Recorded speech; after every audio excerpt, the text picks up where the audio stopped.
This is the way. This is the way. This is the way. Hey guys, welcome to the channel today. Today I have something really special in store for you guys. To all my DDD lovers, my DDD players out there who are subscribed to me and have been waiting for this video is for you. So today I'm going to actually go over my new and improved, revamped DDD deck profile featuring the new support that came out. It's going to be a little bit controversial, I want to say. I am running a lot of cards in the deck. It's not going to be like the cookie cutter, 40 card deck, 43 card deck. It's running a little bit more than that, but from my testing, it's actually been playing really well.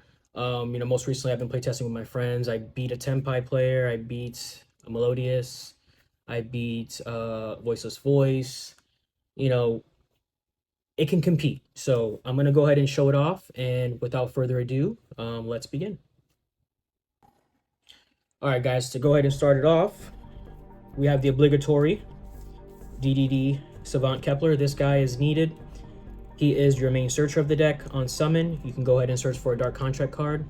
He searches for the searcher, so he's definitely needed in the deck at 3.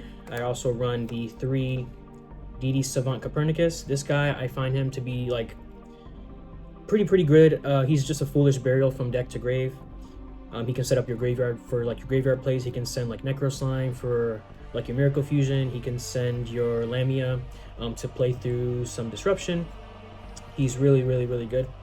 We also have the most busted pushed card in the archetype. When Konami released this card and released the effect, I was like, this is insane. He has 4 effects, 1 pendulum effect and 3 regular monster effects, they're all broken really.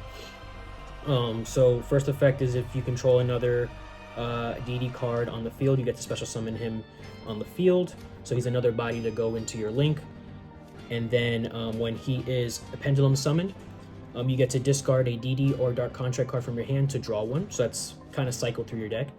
And then the other monster effect is if he's special summoned from the graveyard onto the field, you get to search for any DD card in your deck. That normally you would want to search for the DD Headhunt, which is like a snatch steal. That's a really good card. It's another interruption on your opponent's turn. But if you are like hand trapped to death and you can get this guy on the field and search, you can search for like another combo piece and continue to push. So he is really good. We have the Swirl Slime at 3. This guy is very good in your hand. You can fusion summon from your hand using him in another piece. He definitely gets you into the Flame Genguses, and then you can bring stuff back if another summon. So he's definitely integral to the deck. We have the 2 DD Orthros. I know a lot of people are cutting this down to 1. I prefer to still have it at 2. I feel like if I cut him to 1, I'm going to miss him too much, and I know he's searchable and you can get him back, but I feel like if you don't have him in the right moment at the right time, you're going to miss him, and I just don't want to feel like that where, man, I wish I had him and I don't have him, So we have the 1-ofs now. We have the 1 Lamia, the 1 Vice Typhoon, and the Necro Slime. Both of these are Miracle Fusions in the graveyard.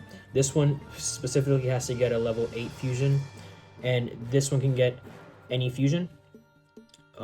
There's no restriction like this one does, but the Lamia, she can come up sometimes if you activate the Dark Contract, they ash it, you normal summon the Copernicus, you can send the Lamia. You can special summon her by sending the contract that was already negated by Ash, since you're not going to be drawn from it anyways. You can send it to the graveyard. Special summon Lamia from the grave to the field. When it leaves the field, it has to get banished, but it's just there to get 2 bodies on the board, so you can go ahead and go into the link play. So this is like a little safety haven. I do like her at times.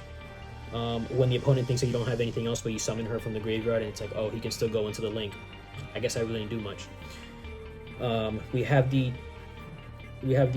this guy's name is super long. It's DDD Oblivion King Abyss Ragnarok. Try writing that on a regional slip. You're writing like yeah, you can't fit it all. But this guy's he's really integral. He's like your Monster Reborn. His monster effect is a Monster Reborn, and his pendulum effect is a Monster Reborn. So really key to bring stuff back. He's really good on the crackback.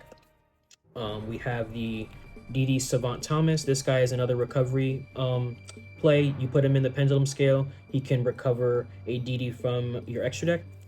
And we also have the two of these guys. So we have the Rage and we have the Cerebus. This is for the Kepler 1-card combo. Since this is a scale 0, you can bring back the Kepler and pendulum summon him, and you can continue with your plays that way. So that is the in-engine monsters. We're gonna go ahead and show off what we have as far as hand trap. This is a hand trap meta. I feel like we have the 3 Ash, we have the 3 Imperm, we have the 3 Effect Veiler, and we have the 3 Mourner. Shout out to my friend Patrick. He has been clamoring that this card is like really, really good.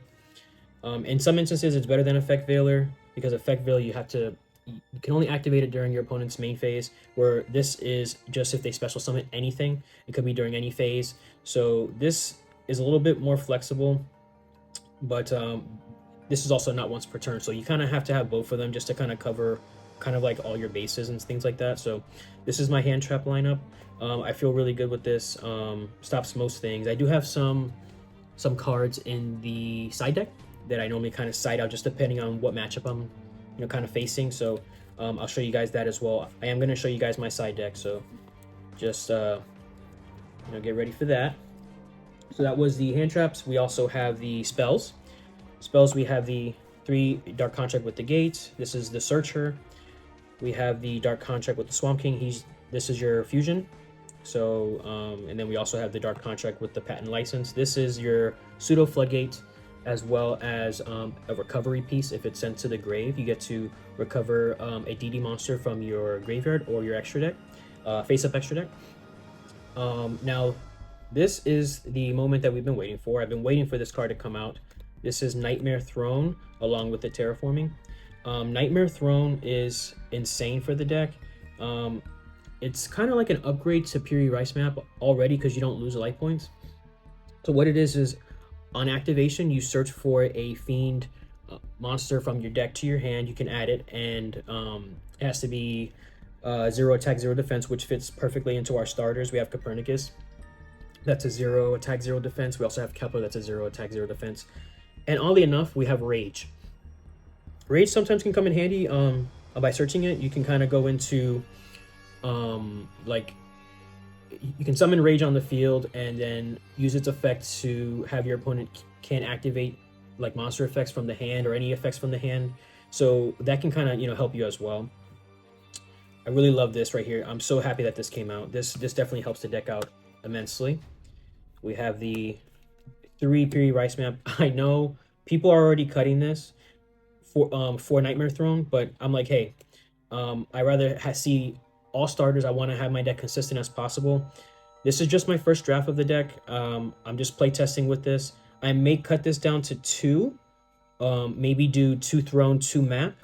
Still undecided, but I've just been playing with it both at max, and hasn't really let me down so far. So I definitely like having max consistency. This deck so far has Kepler.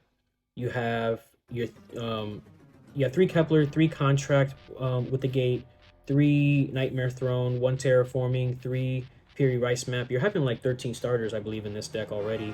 And then Copernicus is kind of like a pseudo starter if you have a card to send with the Lamia from the graveyard when it sends it to the graveyard. So essentially you have a lot of different ways. Oh, also forgot about this one. This is also a starter. You just have to have a monster in your hand to discard with its effect. Yeah, so you have max consistency with this deck, and that's my main goal trying to play this deck, is to just have it max consistency. I don't like to brick. This deck has been known and prone to brick. That's why I'm running a little bit more cards in the deck, but more consistency cards. That's just my mental like theory crafting, is like, okay, I do run a lot of 1-ofs that I really don't want to see sometimes. So how do I mitigate that? Okay, let's go ahead and, since we have the new Nightmare Throne card, let's go ahead and add that in there with the Terraforming.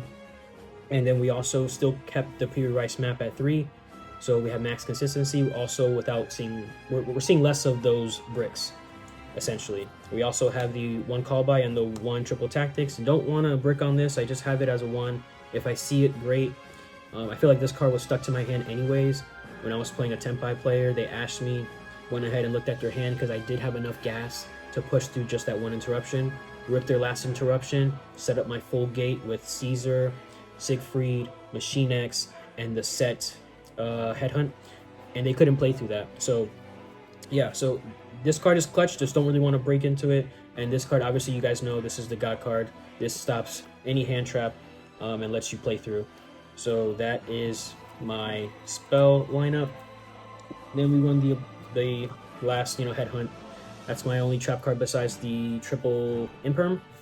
This card is awesome. You can search it out, so you just need the one. Haven't found myself needing two. Once you steal and your opponent passes back to you, it's just game anyways on turn 3. You're just, attack for game. So this card is good as a one-of. That is the main deck, guys. I believe it's 49 cards. And let's go ahead and go into the extra deck. Extra deck, this is pretty standard, I think. We have the fusions. These are my fusions here. We have the Flame King Genghis. This guy is a monster reborn. If you summon another DDD on your field while he's on the field, you get to target a DD monster from your graveyard and special summon it. This one is kind of like a stepping stone to get into Siegfried, which is your level 8 synchro. This with the Lamia can get into it, but this also by itself, you can kind of come up if you have like a bunch of contracts. You don't want to die to your contracts, you can special summon this, and anytime you would be dealt damage, you increase your life points by that amount, so it can definitely save you at times. This is so this is like an upgrade to this guy. Essentially, if you normal or special summon a DD monster, you get to special summon one from the graveyard, and this is also on your turn a spell or trap negator. So really good lineup here. Haven't found myself wanting to change this out much. This is just your standard fusion lineup. We have the 2 synchros here. With Baron gone, RIP Baron, we will miss you. We replace the Baron slot with the Bright Armageddon.